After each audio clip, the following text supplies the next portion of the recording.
Parents are real jerks. Wow. Everybody was always expecting me to not succeed. John, you got to be careful. It's very scary for a parent to feel like their kid's going down this path. What would you say to them? Parents play a huge role in the development of an artist, especially if they're working against them. And while you watch me draw this today, learn about all the destructive and constructive things that parents and families do that encourage or discourage artists while I'm joined by my good friend and fellow YouTuber, Adam Duff. And by the end of this, you'll learn exactly how to better handle the people in your life. So we're joined today by Adam Duff from Lucid Pixel. Adam, how you doing today? Wonderful. Wonderful. Thank you for having me on. Yeah, it's great to have you on the channel. You've got so much great wisdom to provide on this topic. And Adam, are we just here to make everybody hate their parents today? Probably. I'm trying. I don't want to. I absolutely don't want to. But yeah, no, I'll try not to fall down that rabbit hole. But it's very tempting sometimes, isn't it? Yeah. I know, right? And would you say that parents are a really important part in any artist development? I mean, I know that I've got my experiences, you've got yours, and we're on very polarizing parts. What would you say about that? Yeah, well, listen, we're both teachers. We both have been in the industry for some time, and we both have opportunities to talk with a lot of different artists from different ages, different demographics, internationally, and stuff like that. And it's such a wide range of involvement, good or bad, that parents can have. And so some parents just let their kids do their thing, and other parents are very much micromanage their kids' lives and stuff like that. And in those cases, if you come from a more pragmatic, more business oriented family, it can be very challenging to pursue art without annoying somebody, without getting on somebody's nerves, Right. or having to deal with the disapproval, right? So, Right. or you can have parents that are 100% behind it, right? So, Right. I think it really, in the end, hopefully, comes down to the individual, right? Right. Yeah. And I think that the best part is between the two of us, I think that everybody watching this can probably relate to one of us in some capacity. And we both sit on different sides of this fence. Yeah. Like my family was very dismissive and unsupportive. And I'd like to hear, and I'd like to offer you the opportunity to tell right now, like, what was your experience like? Yours was very different from mine. It was, but I'm very curious to know. Actually, you know what? I'm going to pass the ball back over to you first, because I'm very curious. What you mean by dismissive? Do you mean like they didn't care? Do you mean like what was? I want to hear you first before I share my story, though. I'm very curious. That's why. What was it like? Like, you obviously decided to pursue it professionally. It's something you take very seriously. This is a life decision for you. But when you say dismissive, what do you mean by that? What obstacles do you have to deal with?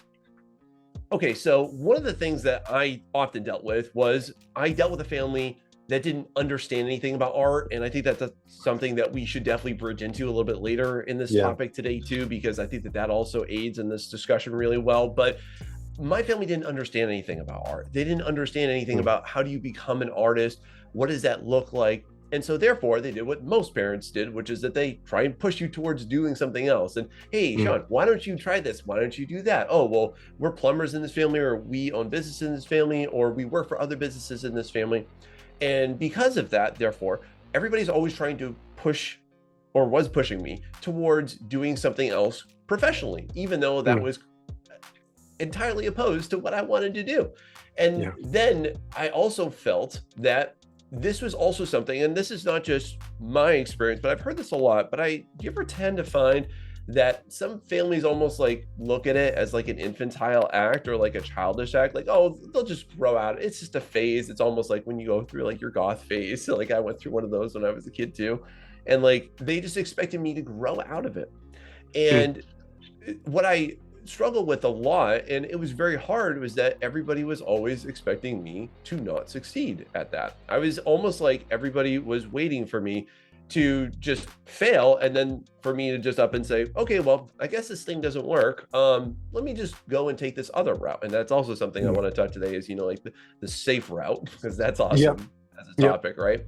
And then I'd say it wasn't really until I met my wife, and that was when I had already graduated high school at that point, who like really supported me on this and gave me some good ideas and directions on some things that I could do, that I could support myself on. And I think that's something that we should also talk about today is, you know, what could artists do?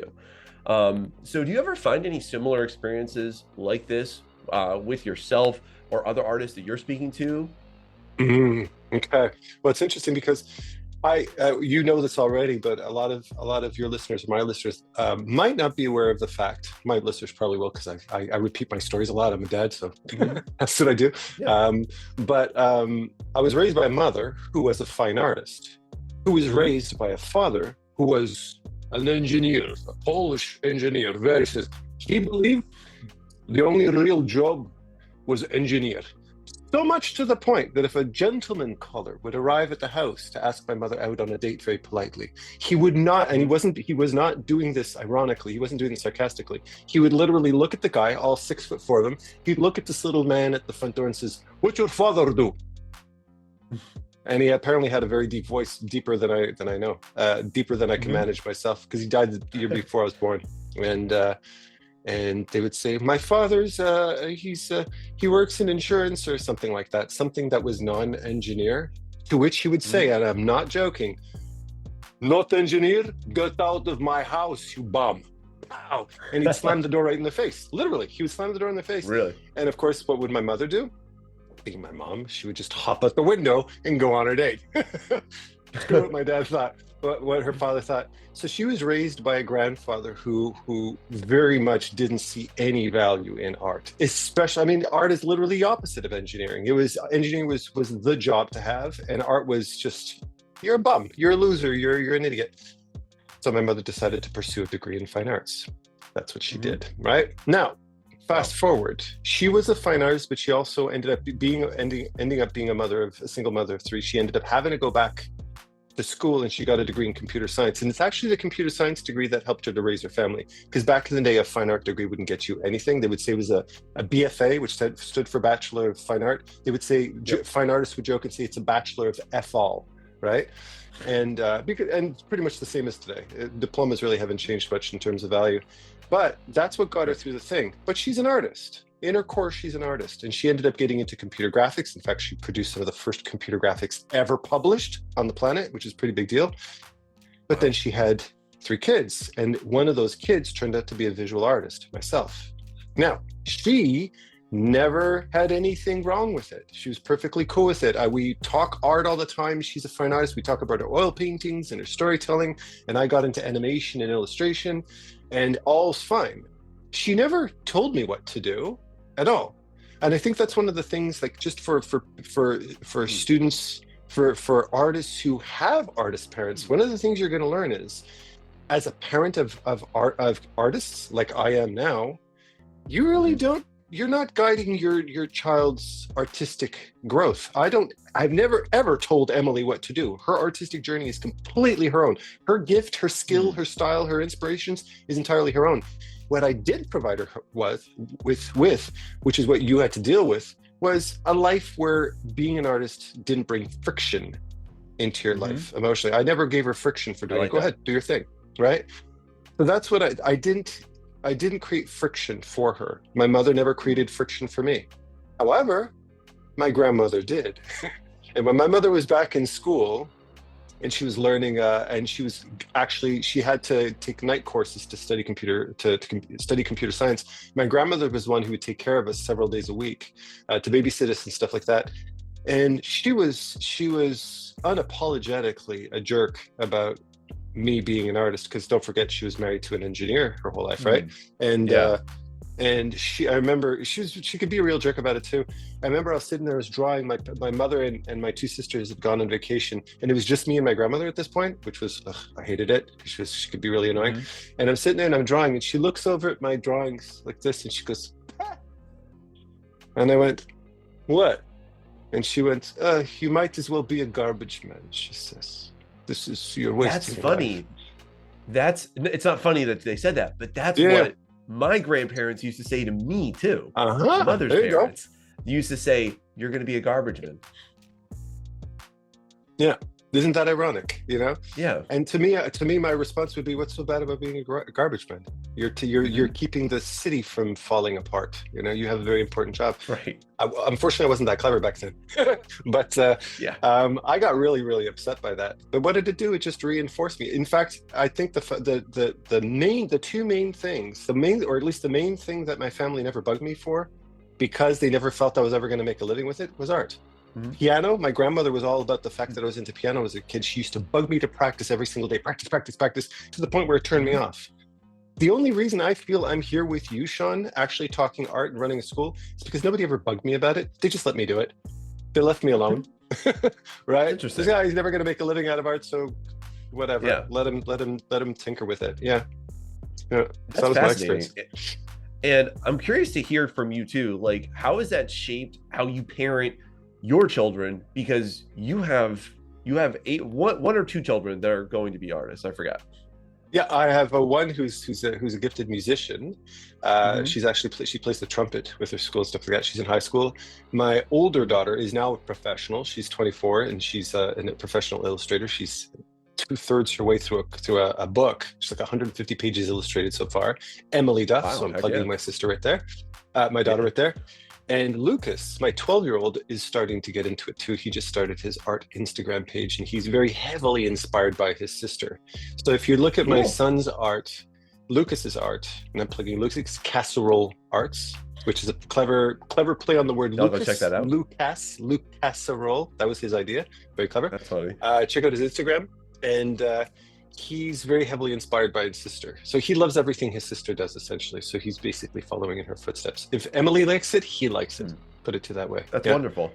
Yeah. And I think that that kind of bridges us into this discussion of, like, what is it like to have an uninvolved family versus a family that's too involved? Because I'm kind of curious to hear from your perspective. Like, I think that families can be uninvolved or too involved in very different ways. Like for me, they were too involved in me not being an artist. They were too involved in me trying to do something else. And they would say, well, Sean, why don't you do this? Or why don't you do that? Or, then there's the famous line of, well, you're going to live in a cardboard box. And I was like, well, I'm going to pick a really good one then. And so I think that a lot of us as artists can kind of relate to this kind of dismissive attitude towards artists as it's not a viable option. That's something I definitely think that we can bring some clarity to it throughout this discussion today. But what would you say is best for parents that have kids, or if you could go and give a really good structure for how you would kind of foster that creative growth in a young developing artist, like what would that look like for you, or what have you done? That's a really good question. You know what? It can be a double-edged sword or a double-edged blessing, depending on your personality. Every artist is different, right? There's the reason why I like to work with students one-on-one, is because every artist kind of responds to different kind of stimuli in different types of ways. For some people, for some artists, they really want to be left alone. So the less their parents get involved, the better. It's their own little private bubble. The more privacy they can have, it's like a journal. The more private you can be in your own little creative space, the more creative you feel you can be. But when you feel like there's an audience sitting there looking at your stuff and analyzing and critiquing your stuff, that can be a little crippling for artists, particularly when they're younger. Where other artists in that same scenario can feel very lonely with their art. In fact, one of the reasons why a lot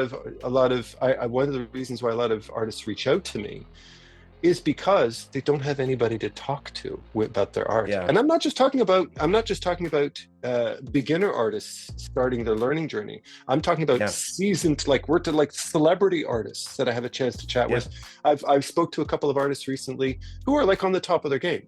They're on the top. They're like, I aspire to be as grand as these artists. They're fantastic.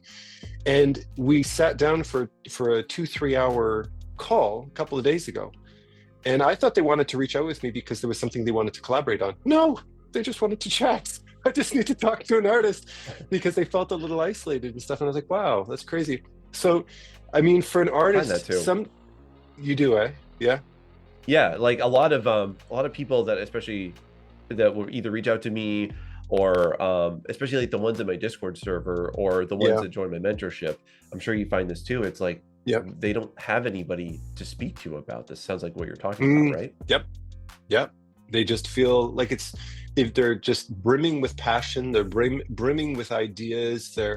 It's like a party of one. It can feel like a party of one for some people. So one of the things this is one of the reasons why I don't completely I'm not completely against public schooling, like just the school Right. system, because you're surrounded by peers, you're surrounded by fellow artists, you're getting a chance to talk art and be surrounded by people with like-minded passions and Yeah. stuff like that, which is why finding a community online is important. A Discord server like yours, right? A community where like-minded artists can get along. And in fact, I go further to say it's not enough just to find a community. It's important to find a more specialized community. I think that's moving forward. This is something that we might want to, as content creators and as teachers, and by community leaders, all of us, the whole big gamut of us, because there's a lot of us now, to start to create more niche communities, in the sense like more dark fantasy illustration, more splash art, video game art, more fine art, blah, blah, blah. So these little kind of more niche communities, because it's not enough, I find, as an artist, it's not enough just to be an artist, right?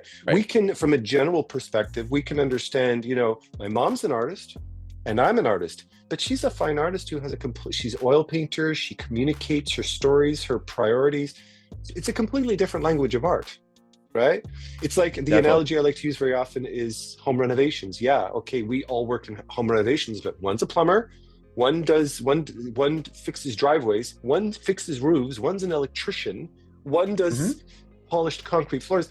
These handy guys aren't all, you can't throw them all in the same package. They all have different specialties and prioritize different things. So for artists, having and finding a community, to me, should become a more and more specific thing, so that when you do share space with people, like fellow creature designers like me, for instance, that the people who are members of it can really, really know what you're doing well, and can really nerd out over the subtleties in the way that somebody who's also a great artist, but a very different artist, can't. So it ends up becoming, oh, you're an artist? Yeah, me too. Cool. And that's where the conversation can risk ending, right? Yeah. And I think too, with that, one thing that I have found a lot of, I've been told a lot of stories, a lot of really awful stories too, and a grim reality for many people watching this, and as artists that I've spoken to, I've taught, and I know that there are people watching this that understand this too, is that a grim reality is that your first community is your family. And not everybody is given the same advantage when it comes to their family. And I'm not talking socioeconomics. I'm just talking even just support for being creative. And so, like, have you ever heard of, I have lots of stories I could tell, but like, have you ever heard of any stories from people that you've worked with, or people that reached out to you, where their parents have almost been in the act of subterfuge for them? Like they've sabotaged for them? Yeah. Like, what kind of stuff have you heard? Oh, sure, absolutely. And some of these aren't even just personal within the family demographic. Some are just cultural in general. Culture plays a lot into it. Like, for instance, I have one of my students, she's actually working with other, she's collaborating with other teachers and stuff. She's actually teaching now, but is one of my particular artists, insanely gifted artists. Like every time she was one of my students at the time, but I was like, wow, she's just insane. She actually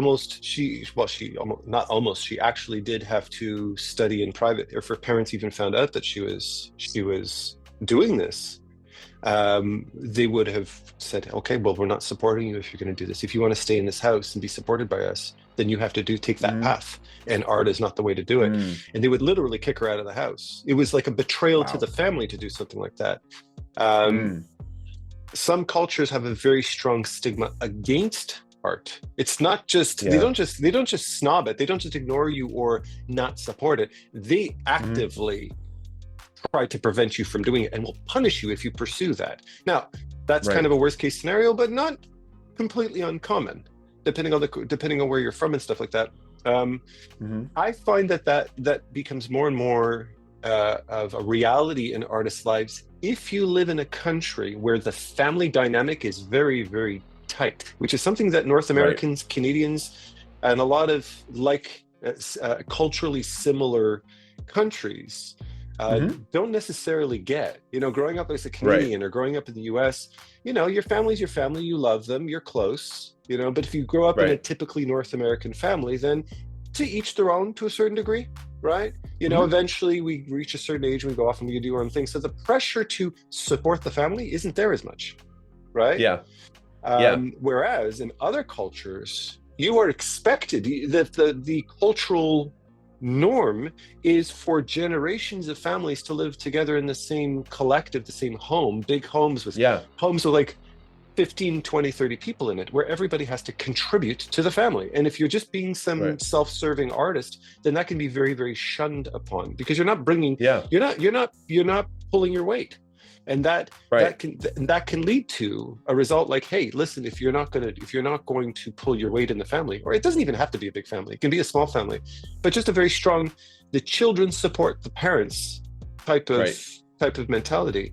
If the children are not supporting the parents, then the parents will flat out banish you, so get out of here, or make you feel incredibly guilty for not doing it the right way. Right. Yeah. So it can go to that extreme depending on the situation, for sure. Yeah. And just to unpack that too, when we talk about culture, I think it's really necessary to delineate the fact that there's a definition here. When we see culture, there's big C and little c culture. Like big C culture is like the obvious stuff. It's like geography, socioeconomics, education levels, all of that. Yep. But little c, I think little c, and tell me what you think about this, but I think little c is even more important. It's the friend group that you associate with. It's the attitudes and local belief systems. And I'm just going to put it to you like this, right? And I think that what this all relates to, as far as this topic is concerned, is how parents are often just the products of their big C, little c environment. And because of the fact that if the local culture, just as an example, if I live in a very rural, southern community, very conservative, population of 315 people plus your Uncle Bob, like nobody is really going to see art as something that's viable as an option, because they're in more of a survival mode. If I can even bridge that down a little bit more, if you were born into just, let's say, like an African grassland tribe, like everybody would think that you're crazy if you're like, I don't want to do anything. Like you have bigger means, you have survivalism to consume yourself with. And when we take a look at how do you kind of think that affects and influences the way that parents support or don't support their children's desires to be creative? Well, it's funny you're saying that. Yeah, it would make sense if you think about, for instance, we take Africa into consideration, right? That Africa, considering that in some circumstances, depending on where you are in Africa and depending on your immediate entourage and your community, the idea of pursuing anything as idealistic as art just is a pipe dream. It's stupidity. It's pure flat stupidity. Where do you even have the cognitive space to do something like that yet? How often do we find in a lot of these countries where they're economically challenged, if you're talking about the economically challenged areas of these different countries, that the greatest artists are born? Right? Like African art is one of the most, Matt, just think about how much African culture has penetrated the world's artistic culture. It's everywhere. Right? Or Cuban art, or every facet of art.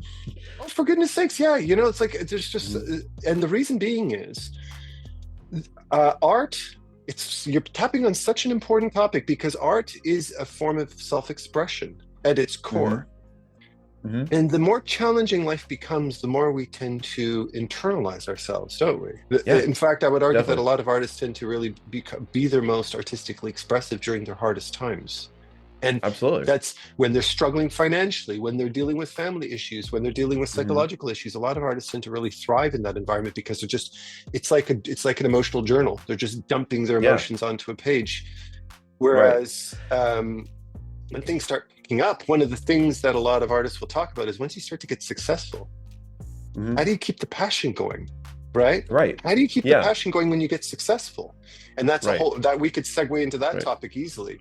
Definitely. To me, and absolutely. Go ahead.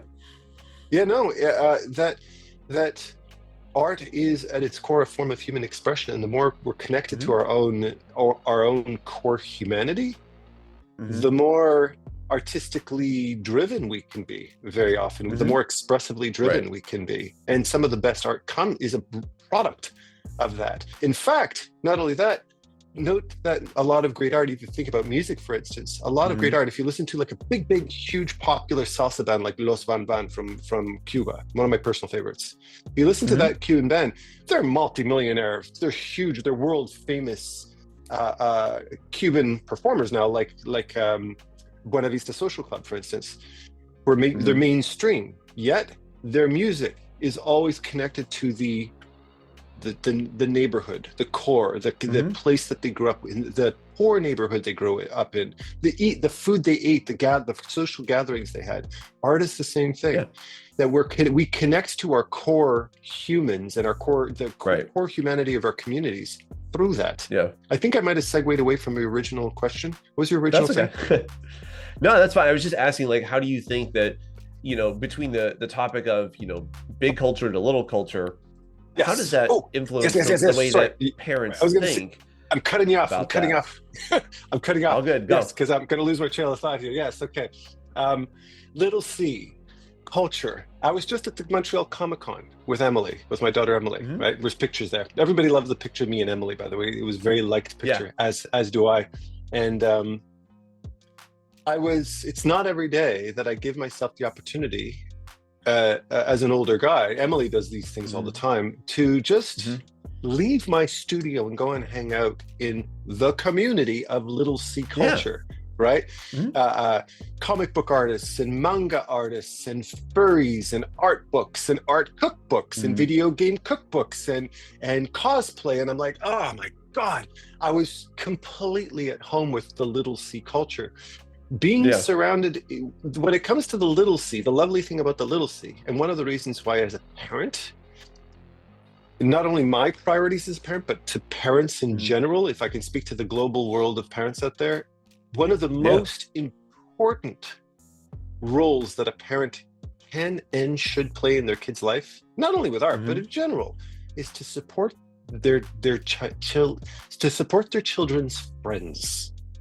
To be involved and care about their children's friends, who they hang out with. Like, for instance, Chloe, my daughter Chloe, my 15-year-old, she had her friends over yesterday and stuff like that. I care a lot about her friends, and I care a lot about who she hangs out with. She's got very high quality friends. Emily has very high quality friends. Those are her little C, and the little C are the ones that really, really form you. Because your immediate families are the ones who are there kind of setting your foundation at the beginning. They're your roots. But you're going to grow, whether your parents like it or not. And I can't sit there and try to micro control everything that my daughter does. At 15, she's starting to become very independent. I'm there to be a good influence to her, but I'm not there to tell her what to do. I know that the majority of her influence, her culture, who she's going to be as a woman and maybe a mother one day, growing older, is far beyond anything I could imagine. She already is, right? Even Lucas at 12 years old, I'm really starting to see him kind of going, like, pulling off and becoming something bigger than me. And you have to be able to support that. The little C, in my opinion, especially for an artist, is much more important than the big C, because the little C is what determines what kind of artist you decide to be. Because the little C is the community that you're exposing yourself to, and the people and the attitudes and the personalities and the dialogue, the vocabulary of the artist who you're going to become. And when that little C gets big in your life, when you involve yourself in these big careers, this is where artists start to feel like, you know what, I don't need to worry so much about the big C anymore. I feel I can support myself in this community. Confided, there's a little bit of a caveat to that. Confided that at a certain point, if you are going to pursue art professionally, is that you have to understand that there's hard work involved in that too. You look at somebody like Antonia Stepertz from Artwad, who really says, listen, if you want to get a job, you have to have your affairs in order. You can't just be some idealistic hippie artist who does whatever for yourself. At a certain point, you do want to start turning that into a career. But the kind of career you pursue should be driven by an art that you're passionate about. So the little C and the adult responsibility and the independence all have to start working together to create a real professional who has their own feet on the ground. And I'd say that's definitely something I think that we can also, like, we can put a pin in that and discuss that in a bit too, because, like, I really want to everybody to leave this video on a really positive note to understand how do I handle this. And so one of the things that I think too is, first and foremost, I don't know, are you aware of this fact? 'Cause I don't think a lot of people are. But there's no culture in this world, ironically, that has thrived without art. Are you aware of that?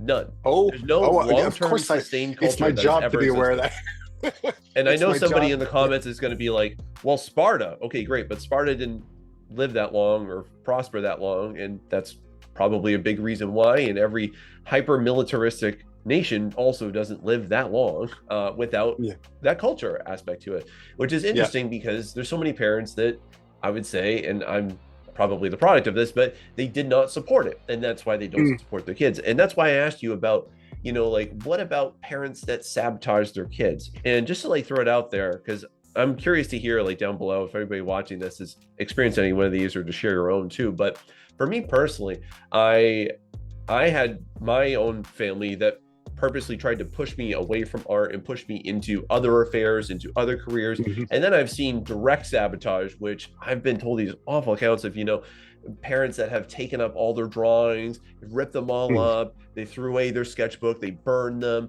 Or here's just another great example is, you know, I'm a high school teacher. I know so many parents that will not let their children sign up for art classes, or they'll only let them sign up for it once to fill an elective spot, and to get that requirement, never again. And they might be the most fantastic artists. And I've had these artists come up to me and say, I'd like to take your class, but I can't. My parents won't let me. They say I need to get a job. I need to build a career. What are your thoughts on parents that sabotage their children's artistic interests? I love that question. I love that question. You know why? Because here's the thing. I'm sad I have to ask it. Time heals. No, I love the fact that you asked me that question. Time is such a lovely healing agent, is it not? A really good comparison to that would be, you know, I remember, and this is not me dissing any culture or religion or anything like that whatsoever. Not that's not my intention at all. It was just an objective observation that I made growing up through high school and into college and stuff like that. I was originally in the Protestant school board. I was raised non-religious. My grandmother's very Polish Catholic, so she's very, very religious. My mother did not pursue Catholicism in that regard. She had her own issues with it and stuff. And we were raised to basically say, you can be whatever you want. You decide for yourself, right? I'm not going to push you down a direction or anything like that. That was my mother's philosophy as far as that goes. So I had an opportunity growing up to be involved in many, many different religions. My best friend Jimmy growing up, he was Jehovah's Witness, so I used to go to the Kingdom Hall with him and hang out. I had Jewish friends. We'd go and celebrate together, and Catholic, you know, Catholic or Christians, and we would hang out and stuff like that. So I had a chance to expose myself to a lot, but I held my own as being somebody who's just Adam, you know, and just open to different cultures and stuff like that. But I've spent the majority of my early education in Protestant school board, and then spent my last few years in high school were in a Catholic school, where I didn't practice Catholicism, but my fellow students did, and they took it very, very seriously. And all's good.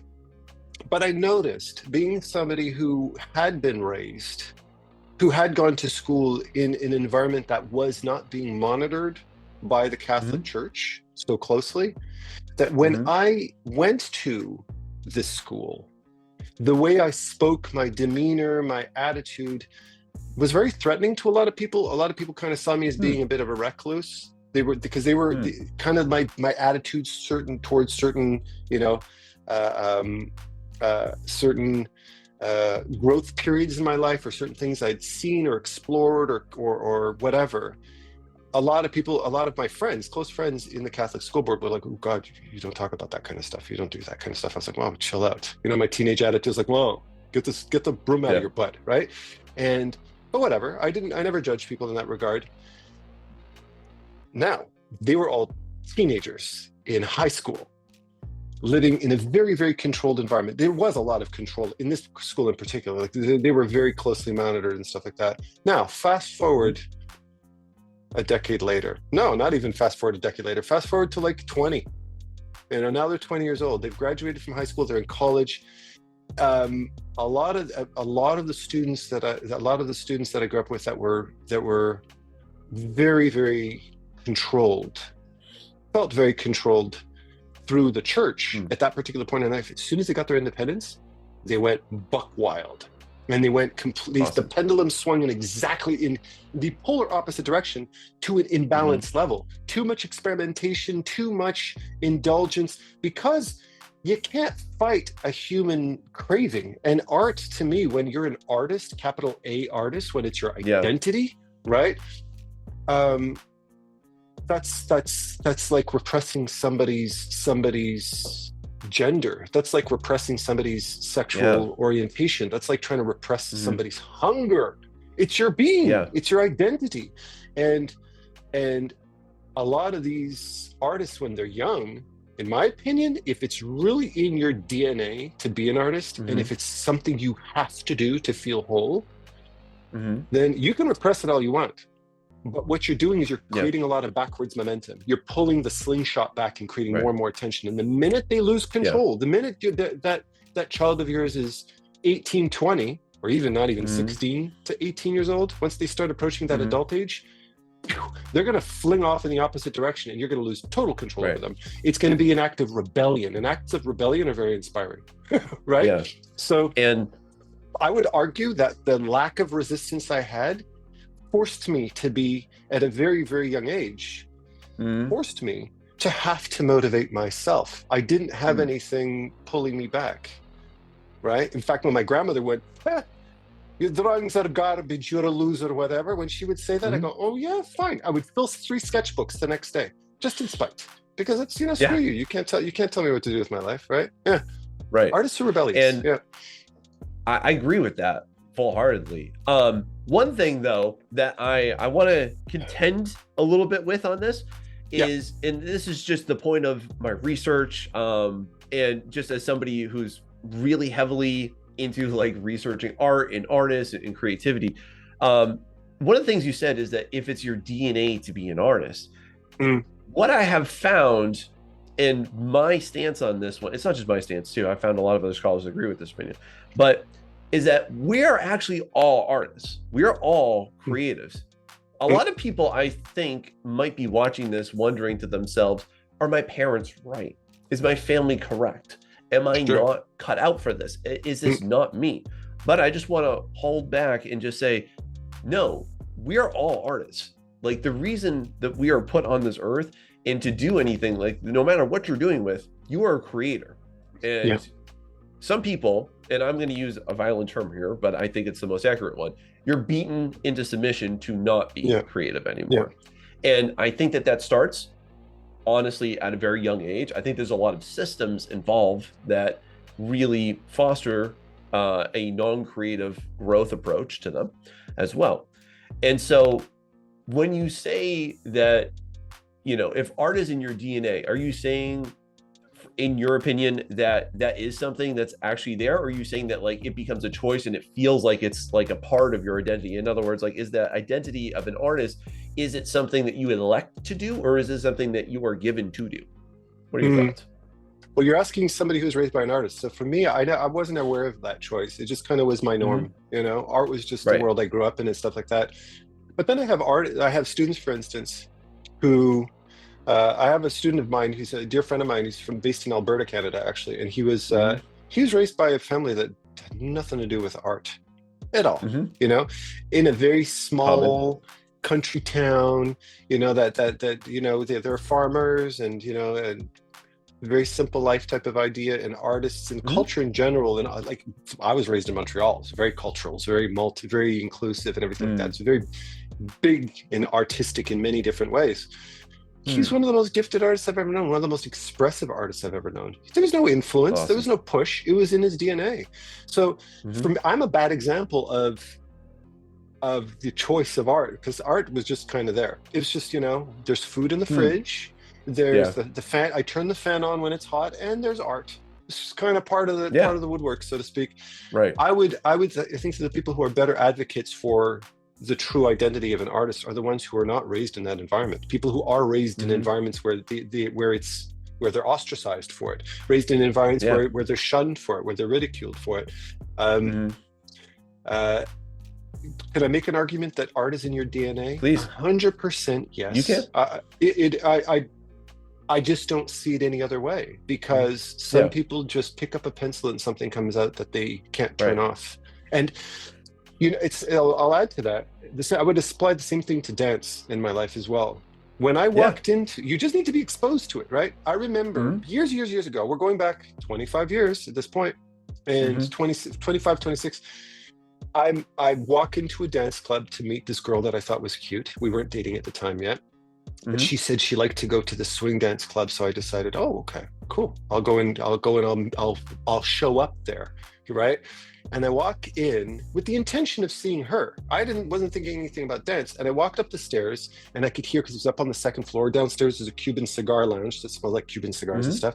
And then you walk towards this door, and you can hear the muffled sound of stomping feet and everything like that, and music. And I cracked the door open. It was like a scene from the movie Swing Kids, where he walks in and all of a sudden, boom, you get hit with music.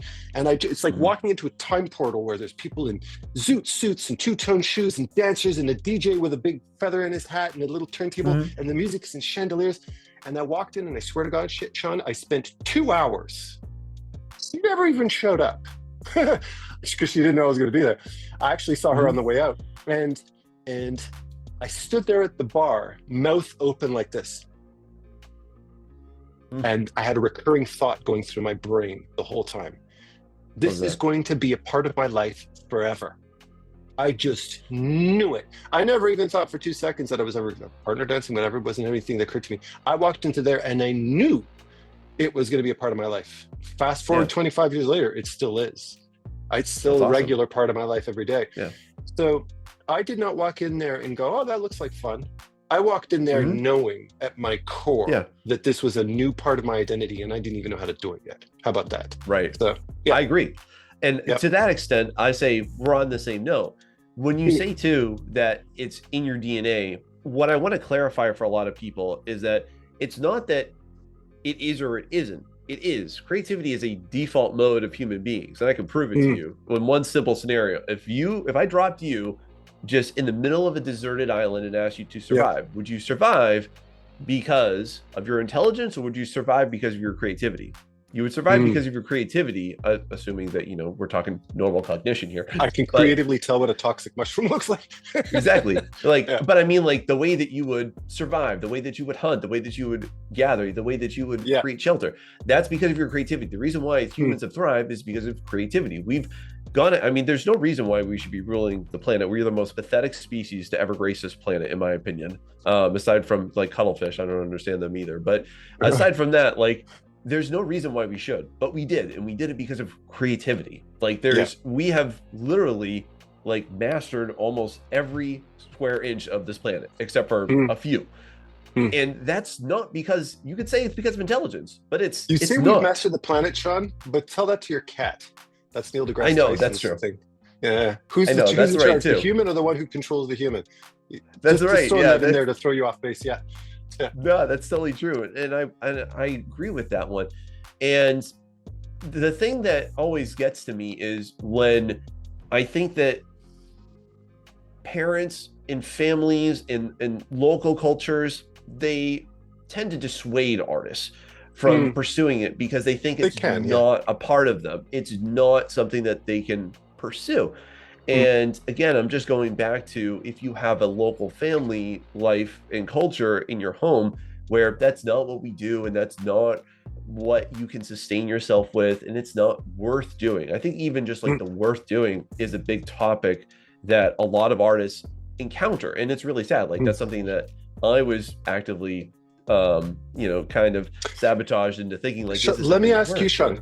I want to ask you a question, because I've wanted to ask this to you. I wanted to ask this to you since the beginning, actually, and it keeps recurring and I keep forgetting. You grew up in an environment that was not supportive, right? Right. So why are we sitting here having this conversation? What happened in your life? What did you have to navigate in your life in order to get to where I think a lot of listeners would love to know why you're still doing art despite not having the support? What was the mental journey you had to go through for that? Hey, I hope you're enjoying this. And if you are, please go ahead and hit that like and subscribe to get more content like this every week. And please go check out Adam's channel. I linked it down below in the description. If you want to learn more from me and from some of my other people, go check that out. But without further ado, let's continue this great conversation. Right. So some of these realizations that I'm going to lay out, they're things that I've come to And there are things that I understood, but I could not be aware of them. And I think that it's important to kind of understand that your motivations for why you want to be an artist might not be at the forefront. They might be eluding you right now, but you do need to really cultivate them. So I would say, like, first and foremost for me, I had similar to how you were speaking about, you know, your grandmother, that opposition literally did not dissuade me, but it lit that fire in me, in this attitude that I have of like, I will prove you wrong. I will show you, no, I will do this one. And then too, I think one of the biggest things that parents serve as is models. And the worst, I'll tell everybody out here that either wants to be a parent or is a parent, an honest reality about child rearing, as somebody who has 2 kids, and you have kids, and you tell me if you find this too, but kids don't do what you tell them to. They do, and they model every good and bad behavior that you do. Have you ever found that? Yeah. Oh yeah. Like, they use your bad behavior as an excuse. Yeah. Exactly, right. Like, there are so many things, like, I'll never forget, like, my son was like upset and wearing a face, and my wife was like, that's you. And I was like, oh, come on. Like, I didn't know that. But it's in that same vein of thought. And so the thing that I really took a look at is, who are my models? And I'm just going to be honest, but, you know, I did not have, when I took a look at what their lives were like, it wasn't what I wanted in my life. No. And I think that this kind of bridges itself into, what do you want the shape and the contour of your life to be? And where do you want to go? And what do you want your quality to be like? Because I'm just going to go ahead and put this out there, but there are a lot of families that have this exact dynamic. You wake up, you quickly eat, and you run off to work and school, and then you come back and then you eat, and because that's a gathering experience and a familial experience, and then you go ahead and you either play, and then usually it just devolves into just absolute lazy time where, you know, everybody's just watching TV and consuming content. And I just remember vividly, like, both my parents falling asleep on the couch in front of a television, and I saw what they were doing, and I was like, I don't want that life. I don't want to just live a standard life. And I think that the call of the creative is really to live in opposition to a lot of what we would call normal. And that's not what I wanted to. I didn't want to do that. I wanted to live in a life that was more thrilling. I wanted to live in a life where I was creating, because just to go back to my earlier point, your default mode that I found in my research is to be creative. And the reason why I would say too, and there's a lot that I've read supporting this, is that when you start to disconnect from your creative side, that brings in a lot of negative implications. It brings in negative mental health. It brings in negative emotional, social health. It brings in a real downfall to your humanity, because as you said, and I acknowledge too, is that art is a humanistic endeavor. And the more that I found myself engaged with what I was doing, even within the opposition, the more I felt like this was right. And I think the number one thing that I would really steer everybody who's afflicted with dismissive or unsupportive family units is this: do you want their life? Because another big thing too, especially as we kind of talk about careers in art, is how many parents hate their jobs. They hate their lives. What do you think about that, Adam? Okay, you kept using the word creative, but I'm going to replace your word. I'm going to change your sentence around to replace the word creative with the true conduit. Creative's just a conduit. It's passion. What you're describing was that your parents weren't expressing passion, that they were very comfortable living in a kind of a state of normalcy. They listen to the top 10 hits, and they sit down and they watch the shows that everybody else likes, and they don't go and explore the musical playlist of their life for unique songs that are unique to them, right? And they live a very basic life, which to a lot of people is wonderful. Most people don't like to stand out. There's a reason why everybody drives great cars. People don't usually drive pink cars that much, do they? Because they don't want to stand out. They want to be a part. It's a safety thing. They want to be a part of the herd because the herd is safe. They don't want to be the lone elk that goes and gets eaten by a lion. So I can totally empathize with your parents' desire for stability. And they know that despite the chaos of the world that they were raised in, they managed to stabilize and find a place of sustainability in the world that they lived in. And I think that when a parent, it can be, I'm not speaking on behalf of your parents, but when a parent would advocate for you not pursuing anything as frivolous as art, something as unpredictable as art, what they're truly saying is, I want you to be safe. And you're kind of jumping into the lion's den with this, Sean. You got to be careful. And I would say, I would argue that that's probably what a lot of parents think. They want their kids to be safe.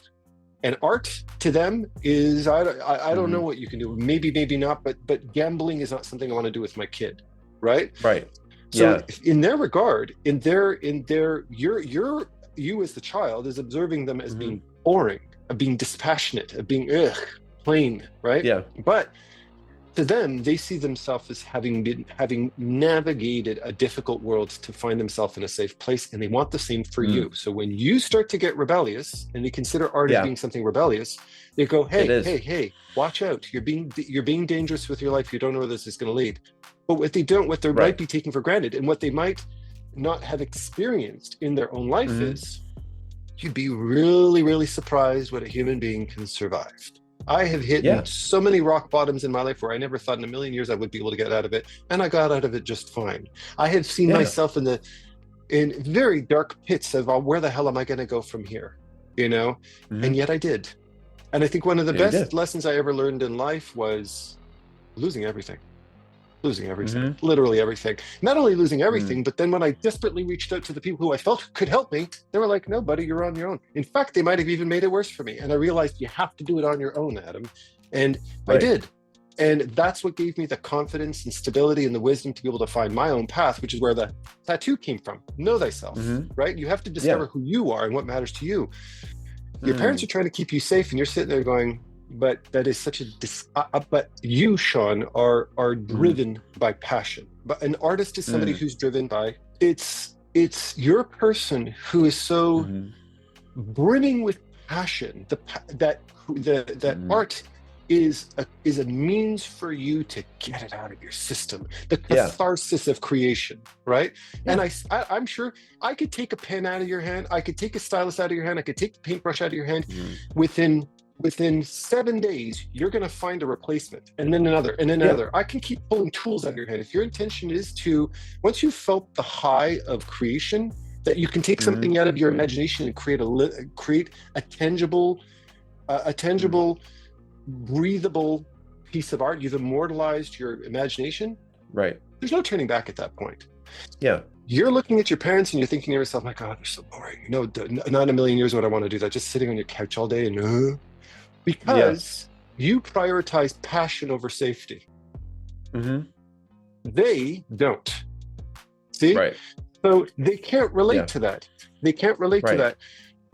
But in the end, if the passion overtakes you, and I don't mean to sound hippie, too idealistic, but it really does come down to that. Otherwise, why in the world would an artist be an artist in the first place, right?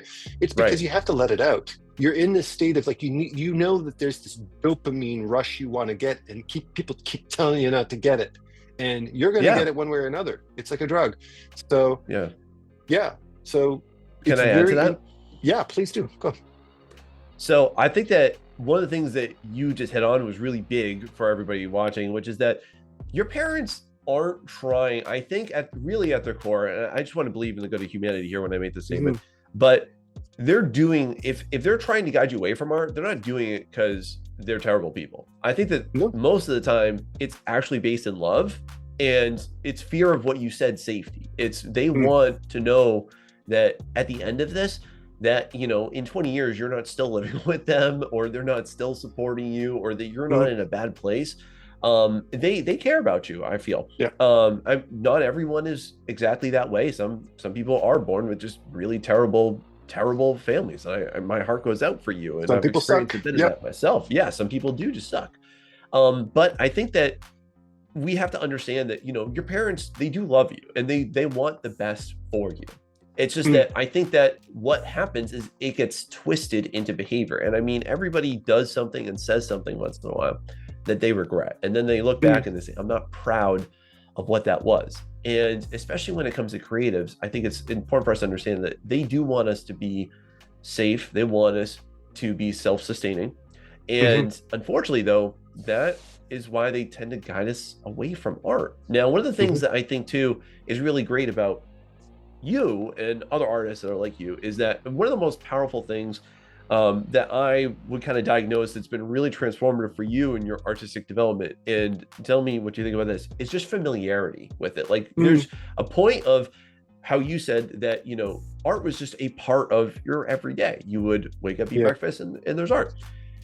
A lot of families don't have that. And a lot of families don't experience that. And so what I posit and what I find is that a lot of unfamiliarity breeds opposition to creative development, because I can't support something that I don't understand. What do you think about that? 100%, right? Familiarity is a safety thing. It's the human brain will adhere itself to the things that it's already has already tested and approved as safe, right? Yeah. A good example of this would be why certain politicians get elected, even when, you know, they're not necessarily the most moral people in the world, you know? Yeah. Why There's a moral politician, Adam? Who's that? I'm speaking very literally, figuratively, but why would let's say we have two different politicians. We had one politician who seems to say the right thing. Their head's kind of in the right place, but nobody really knows who they are. They're kind of a no name, right? And then you have somebody who, he's got a bit of a crappy personality and everything like that. But hey, listen, the guy's been around for the last 20 years. He's well known in the public, and so far the world hasn't burned under his control. Who's going to get elected? It's going to be number two. Why? Because people are familiar with the second person, and they've seen the worst case scenario. They don't know enough about the other guy to know whether it's worst case scenario. So it's a bit more of a gamble emotionally. So it makes sense from a societal perspective to say, okay, I'm going to give a chance to the guy I know better. This is why it's important. Just as kind of a bit of a social media thing. You know, if you want to get your name out there and get your art seen, is you need to, at some point in your life, make yourself a bit more recognizable, either through your art or your personality or both or whatever, right?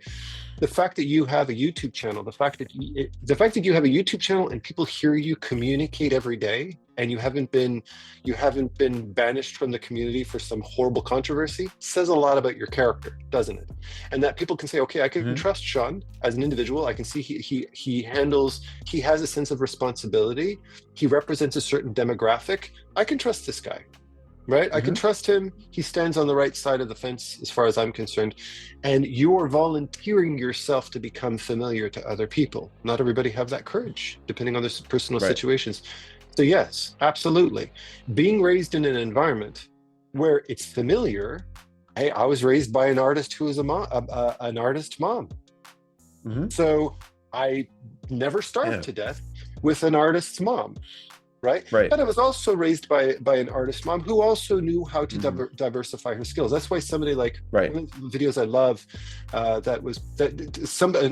art YouTuber who advocates for this all the time and is very vocal about this is Kelsey Rodriguez, where she's talking about diversifying your skills. It's not about being a one-trick pony. It's being able to do multiple things. Like you and I. Okay, you and I are both art YouTubers. We're both teachers, right? But in order for us to be sitting here having this conversation, record this conversation, you had to learn about audio. Your audio sounds great. Your lighting is fantastic. Your set design is really good. You had to learn communication skills. You had to learn about artistic vocabulary. You had to learn about how to formulate your thoughts in a way that was easy to follow by other people, didn't bore people to death, but also had them feeling like they could walk away with some value from spending the time with you. There are many, many, many different factors that went into you sitting here in front of me right now. Right. Aren't there? Exactly. You're not just a guy who draws. See? So in order for you to do that, in order for you to develop artistically, is you're working in an environment that's familiar, but you've also learned the professional aspects of that as well. That you're not just in your basement doing drawings expecting to make a living out of that kind of thing, right? So and then also to that, I think that there's a lot of power to just having exposure to people in your local circle, in your area, that have actually done something with their art. And I don't 100%. even just mean like full-time, I mean even part-time, just knowing that artists exist and they're not starving on the corner, freezing to death somewhere, is a really powerful thing. Like I even look at it as, you know, my oldest son, he takes a lot of interest in his drawing now, and like kind of you said, I don't really push him to do it. The only thing I do is that we're on summer vacation. I don't want him to just sit on his butt and like rot in front of the TV watching other people play Minecraft all day. Like, I hate that. I didn't do it. But like, you know, I'll tell him like, hey, I need you to do like an hour of something creative.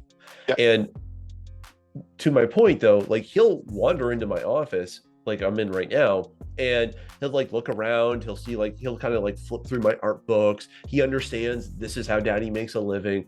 You know, he can see some of the books I've illustrated the covers for sitting opposite of where I'm currently recording from with you right now. And I feel that, and I found too, that if you look historically, the reason why high performers across any concentration of any type of interest field have done well, most importantly because of just exposure that this was a possibility. People like, just to give you an example, like Pablo Picasso, everybody, you know, credits him with being this artistic genius. However, his father also ran a very prolific art school, and which he was enrolled in since he was 6 years old. And then he took classes there under the guise of that. When you take a look at Michelangelo, you know, the Orange Ninja Turtle, right? His father was relatively unknown, except for the fact that he was also commissioned by the most powerful crime syndicate in that time period, who was connected to the church, and they saw talking about the Medici family. Who are you referring to? I couldn't think of it. Yes, the Medici. That's right. Yeah, the ones from Assassin's Creed 2, right? Yeah, those guys. So like, they were there, and that was exposure. When you take a look at Tiger Woods, his father put a golf club in his hand since he was 2. Mozart, his father put him on a piano when he was 6 months old. Just having that general exposure is amazing. And I think too, to what our point is here, is that when you have families that are not familiar with that, they don't know anything about that, it's almost like, how could you not expect them to not get it? I mean, just as an example too here, like my in-laws don't understand how people make money on YouTube. They just don't. And so like my wife and I will tell them like, oh yeah, you know, you can make this much and that much, and they just don't understand it. But again, they didn't grow up with that. And so I think too that unfamiliarity breeds that opposition a little bit, but it's not something that's an impossible hurdle to climb, wouldn't you say? Well, to touch on the YouTube thing, no, don't try to make a living off of YouTube. It's the most unreliable way to make a salary. To me, if I make any money from YouTube, it's like, yeah, thanks, whatever. Just put it over there. I never know when it's going to be. It's never anything particularly substantial, but yeah. Yeah, I can totally see what you're talking about. It's hard to visualize how you can make a living out of that kind of thing. And parents want to be able to guide their kids as much as they can, right? And if their kid is walking down some unbeaten path, and there's no action guide on go here, get this education, expect this salary, then the parent feels like they're kind of like letting their kid wander off into the jungle and good luck. It's very scary for a parent to feel like the kid's going down this path. But it's really, I mean, I'm sure you know exactly what I'm talking about. It's especially when your kids get older. Like I've got a 25-year-old.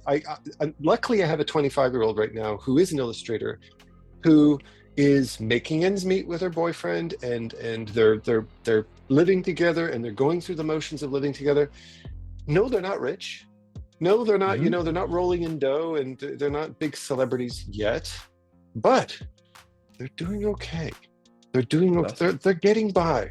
She's an artist. She also has a side job. You know, she also works and stuff like that to make some money on the cash on the side and stuff like that. They both do, but she's making it happen. And worst case scenario, as a parent, if you're a parent to a child like that, worst case scenario, if it all fell apart, they have you as a parent to fall back on if it's necessary. But otherwise, I keep my mouth shut and I let her do her thing.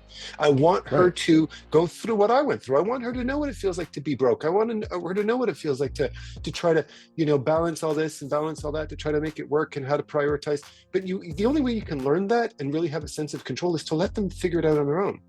If you do your kids' taxes every year and you say, this is the best way to do taxes and you should do it like this and like that, your kids are going to develop a phobia of taxes. As I had. I literally had a phobia of taxes because my mother was so good at it. She was so like, oh, you got to use this loophole and you got to do it this way. I was like, it was overwhelming. It's too much. So whenever tax period came, I was always like, I don't know what to do. No, you know what? You're not your mom. You don't have a bachelor. You don't have a PhD in 75 different things. Just use an online form. Go to buy an accountant and get it done. You pay for an accountant and get it done. No, don't panic about it. But that was the reason I had such a phobia of that, was because she was just so overbearing. She just was so competent that I just couldn't keep up with her. And when you have a parent that's constantly saying, you're doing it wrong, you should be doing it like this, you should be doing it like that kid has no sense of integrity. It ruins their sense of security. And it's ironic that you, the parent who wants the best for them, that wants the best security, what you're actually teaching them in that process is, you wouldn't be able to survive without me. Good luck. And the moment you leave them out on their own, the moment you leave them back, they go into total panic mode. When in fact, had you let them get smacked in the face a few times by Mother Nature, they would have said, I can handle this. It's okay. Don't worry about it. And my daughter is proving me 100-fold. She's very capable. And I have no question with either my kids. Worst case scenario, they're broke and they can't afford to pay the bills. You've always got a place to stay if that's the case. Right. But I swear, if it's a lesson to any parent listening, the best thing you can do for your kids is trust them and have faith in them. Have faith in your kids. If you don't, you're basically telling them that they're worthless without you. Is that what you want? Do you want them to be independent? Right. Who are you protecting by not letting them pursue their own personal endeavors, confided it's not, getting involved in drugs or stuff like that, doing anything particularly dangerous. But who are you? What's your real goal if you're keeping them too close to your chest? What's your goal? True. Your goal is to make them independent and help them survive. Well, you're not doing that by making them think that they can't survive without your advice. Aren't you? Right? Yeah. That's right. They're a new generation with new interests, new this, new that. I'll give you it's a bit of an example. I want to hear your thoughts, but please. One community that can be very stigmatized is furries, right? And I have many students who are furries, and they wouldn't admit it to me until they're in their third, fourth week of the mentorship. Once they felt, okay, maybe I can trust Adam with this, right? Yeah. Furries. That's pretty freaking, you're dressed up as an animal? You think you're a dog? What the hell's wrong with you? Oh yeah? Go to a convention, hang around in a different community. Look at the craftsmanship that goes into these things. Who are the most appealing? Who are the most appealing individuals in a convention? It's the furries. Right. It's the cosplayers and the furries. There's something beautiful about it's a means of expression. It's a means of being able to express yourself through a unique identity. That's being creative, buddy. Whether you're a musician and you dress up as a heavy metal guitarist or a furry, one way or another, you're just trying to express a deeper sense of self. And that furry is expressing a gentler side of self. The person who gets the most hugs at a convention is a furry, right? That's probably true. What does that say? So if my kid one day turned around and said, oh, I'm a furry, I would say, cool, I'll help you make your costume. That's my attitude about it, right? That's how I feel about that, because it's a form of expression that you should support. And if he turns around one day and goes, there's a creepy side of furries that really kind of not a big fan of, okay, well then don't be a part of that. Adapt yourself to the not NSFW version of furry. Go that route instead. Okay, cool. Okay. Yeah. So shout out to furries out there. Yeah. I'm sure that they're gonna love that. I know we both have a lot of supporters in those communities on both of our channels. And I think that you touched upon some really important stuff I want to pick up on. The educational ambiguity of artistic development. It exists so much nowadays. And I think too, that's also why parents and families don't understand this. And I don't want to just isolate this just to parents. It's like broader families. Everyone's got that aunt, that uncle, that grandparent, and again, like the friend group. Oh, that's not That's not going to happen. It's unrealistic. If you've ever heard that, it's unrealistic to be an artist, unrealistic. You're not going to be able to make it. And there's a lot of reasons we can talk about why. But that educational ambiguity, that's one of the biggest things I've always found is like, why do families not support artists? Because it's not the same. Because like you said, if I wanted to be a structural engineer, I could go to college for 4 years and then probably come out with some type of a job, provided I did some type of an internship. I have many engineers in my family that are my cousins. I'm obviously not one. I'm a creative engineer. We'll call ourselves that if you want to get with it. But like, that's not always going to be the case. I mean, how many people go to art school and then they come out and nothing? And I think too, for everybody that's watching this and unsure of what their education should be, one of the things I've definitely found, and I think that this is something that has been really revolutionized in the last decade or so, is you don't have to go to art school. You don't have to go to the most prolific schools. You need to just really specialize in your interests. Like, just as an example, you and I both run mentorships. And I find too, I found myself personally, you know, I've mentored with you. I've mentored with Tyler Edlin. I've mentored with Suzanne Helmai. And just going through those experiences have probably brought me more growth in the course of 6 months than probably in a decade. And I think that there's a lot of alternatives to it too. And I'm the type of person where, you know, I've had a high school student come to me and say, great, I got into this great art school, and their parents are all excited. And I say, oh, really? What do you want to do? And they say, I want to do illustration. And I say, you shouldn't go to school. I don't think so. Or I'm not saying necessarily that is the case, but like, have you explored the alternatives as well? Like, have you explored other venues for it too? And I mean too, you know, when you work in public education, you also deal with the gambit of students that have severe anxiety, or they have neurotypical concerns where the classroom setting doesn't allow them to thrive, as well as some other ones. So what do you say about, you know, to anybody out here that's experiencing this resistance as a result of educational ambiguity from their families? Okay. Well, I think you tapped on a very important point when you're talking about like how you throw 50 people into the same room and expect them all to react to information the same way is really foolish if you think about it. And I would add to that art education in general, any of the arts, be it music, theater, painting, any of those kinds of things, unless you're really going to a school that specializes in it, like my daughter who is in like in a concentration of music class, then you're dealing with very subpar teachers and very subpar education in that regard. So it really doesn't, it's really not conducive to growing artistically. In fact, I've had art teachers and high school art teachers that did more harm than good. You know, they wanted you to express the way they wanted you to express, which is kind of counterintuitive for an artist in that sense. But so your original question, I just want to go off on too much of a tangent. The original question is the ambiguity of artistic education in general, right? Like, how does that affect families' perception of how this is something viable for artists to pursue or not? And whether or not to go to school in general. You're also touching on this, going to the actual school. How do I feel about schools? I think that one of the weaknesses of the traditional school system, not to misinterpret that as I think that the school system is bad. I don't, because I taught in the school system. I taught in colleges and stuff like that. It's fantastic if the student is well suited for that particular artistic education, right? But not it's not a one size fits all. There's a lot of artists in my class who should have been taking slightly different courses, but you know, it's one course. So they kind of had to, they were all fit into the same package, and unfortunately didn't stick around, which really broke my heart.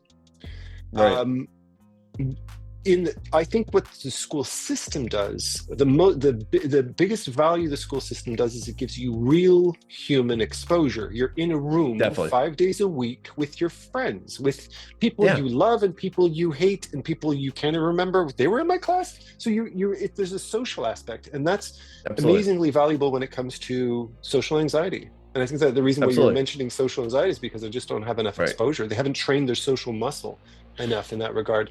As far as not going to school is concerned, I agree with that until you've done your homework.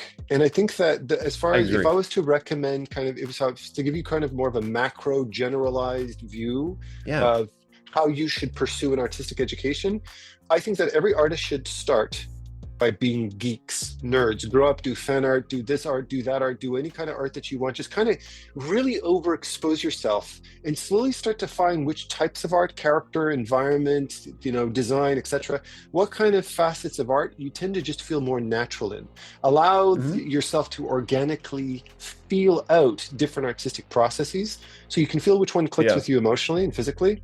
And I mean physically too, because art is also a physical activity. It's not just up here. Absolutely. And from there, you start to pursue education. Now, where the public school system, the weakness of the public school system is, what you see is what you get. And you don't usually have a very clear idea on what the education's like, what the day-to-day curriculum is like, what the teachers specialize in, so to speak. You're kind of like going, you get introduced to your teachers once you've already paid and signed up and committed yourself to 3 years of school, right? Or at least one. So you're like, this teacher sucks. This teacher is really awesome. This teacher puts too much focus on this. It's too much of a potpourri of randomness in art education very often. Yeah. It's not specialized enough. Right. That a lot of students end up dropping out, wasting us. In some cases in America, in the United States, for instance, it's ridiculously expensive to get a good education, right? And it's very niche. Yes. So you want to go to CalArts? Well, I hope you can pay for it. I hope you can get in because we only accept the best of the best type of idea. Right. So it's a very gated community. It's very self-serving in that regard.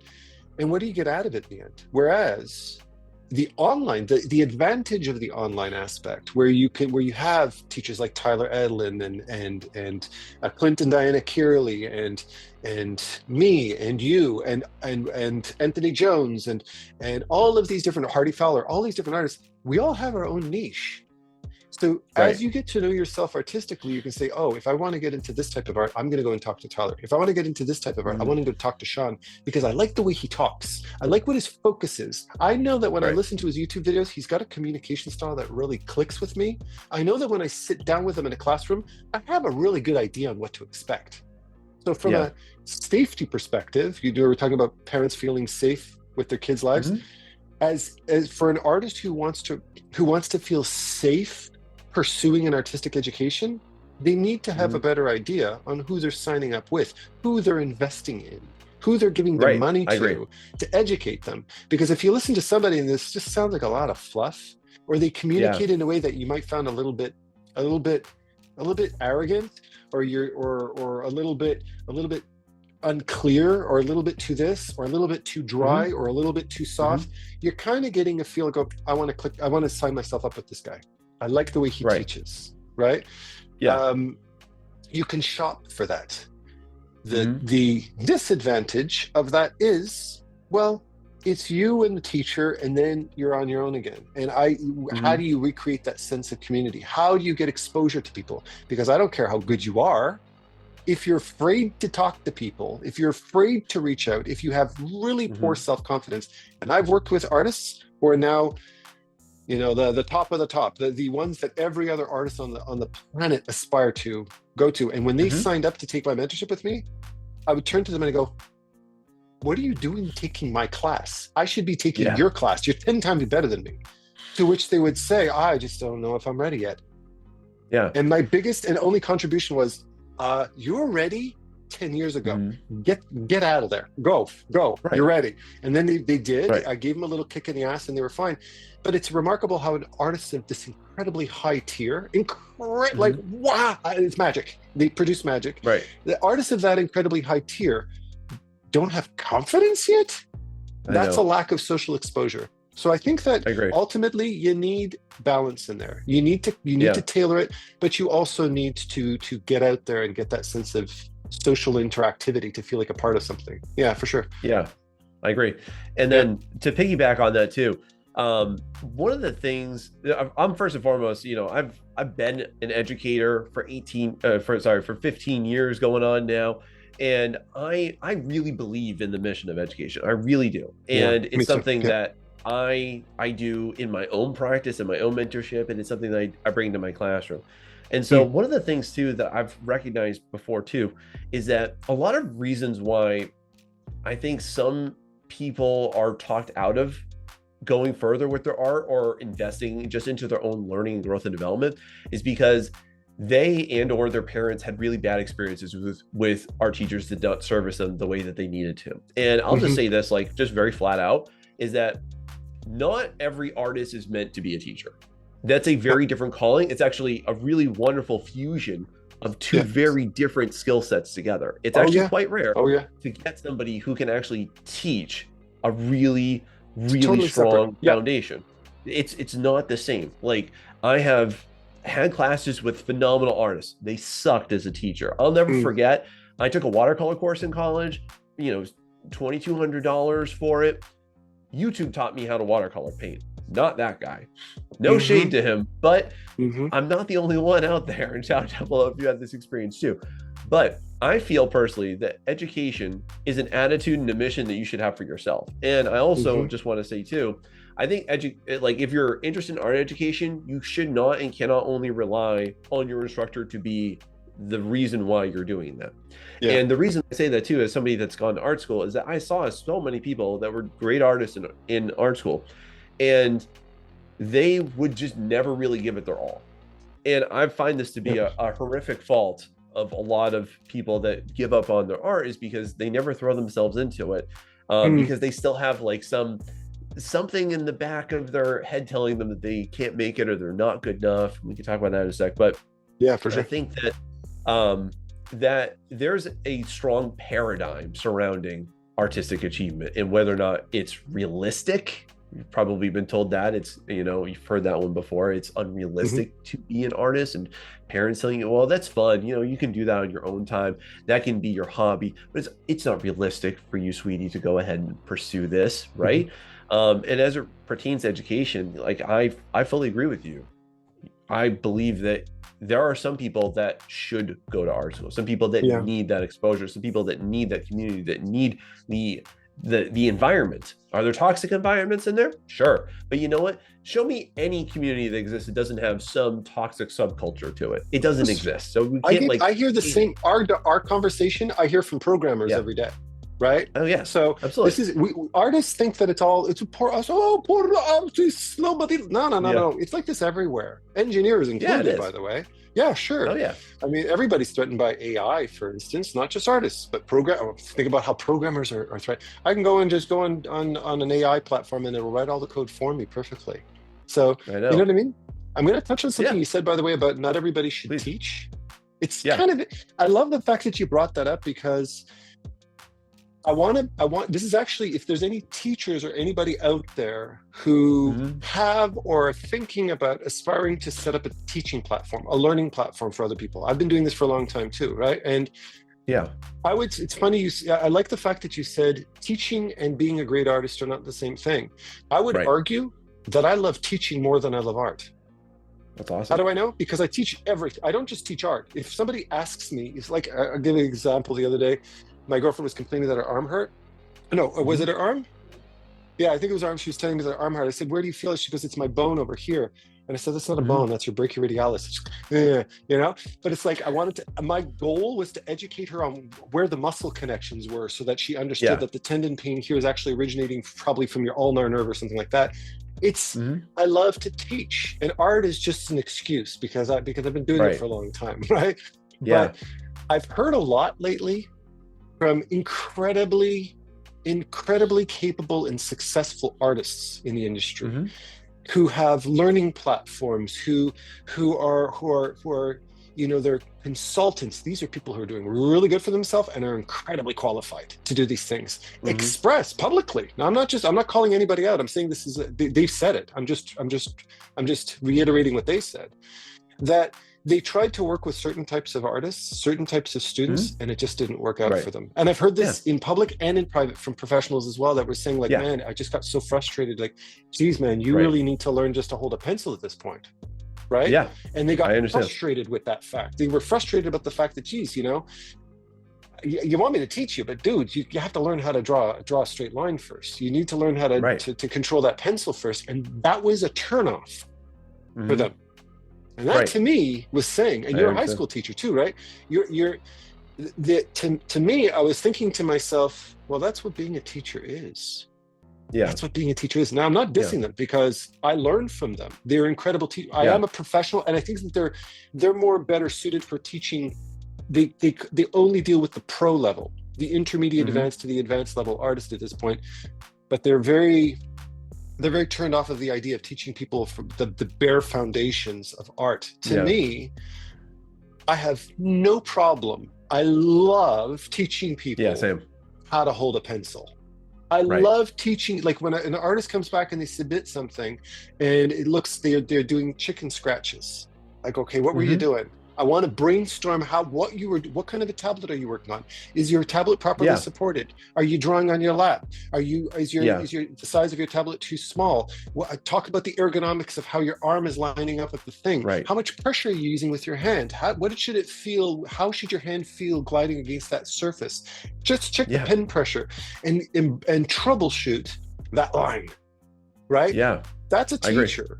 That's a teacher to me. That's somebody who has teaching at their foundation, because I've done this for 20 years. And every time I do it, I go, I get a dopamine hit every time somebody submits something and the lines are all crooked. I'm like, okay, let's do that. Because to me, it's really helping to build somebody from the ground up. Again, I'm not dissing people who don't want to do that. I don't then them. It can be frustrating. But you have to understand that if you are committing yourself to being a teacher in the broad sense of the word, then this kind of stuff you should be passionate about, right? Like they say, don't pursue an art style you're not passionate about, because you're gonna have to do it for the next several decades. So don't commit yourself to things you can't keep up sustainably, or you're gonna burn yourself out. Right? Find an art that you're passionate about. And I would say teaching is exactly the same thing. You got to feel rewarded emotionally for teaching people, right? Right. And there's two things that you said I want to speak on. First and foremost is, yes, the type of person that wants to help somebody, and that's literally called like being and having the heart of the teacher. Is you really you have to teach from your heart. And I think that not everybody gets that experience, unfortunately. And I think too that because a lot of families have been exposed to bad art experiences, where I'm just going to lay out a very common one that I've seen and I've experienced too, but where you're in the class and the teacher only pays attention to the art kids, the good ones, not the rest of the drudge, the good ones. And a lot of people get that experience, and their parents have been that. And then that creates a really toxic paradigm I'll talk to you about in a sec too. And I'd like to hear your thoughts on, but it creates that. And so the big thing that, again, like you said, is that not everybody's meant to be a teacher, but I think everybody wants to teach. Like one of the most extreme levels of demonstrating your understanding of something is the ability to teach it. Like if you literally look at like Bloom's taxonomy of understanding it, like being able to teach it is literally the top tier, like 1% of it. And so what I also say, and I'll just throw this out there because this is something that I feel very passionate about. You and I both run our own programs, and I know that you've had some opinion on ArtWad. Most recently made a video about mentorships, and then you made a reaction to that. Tyler made a reaction to that. I have my own reactions from that, and I just like to share one point into it. One of the things that ArtWad says into this, and I agree with it, is that a lot of it does eventually start to turn into mental health concerns and starting to address and counsel people.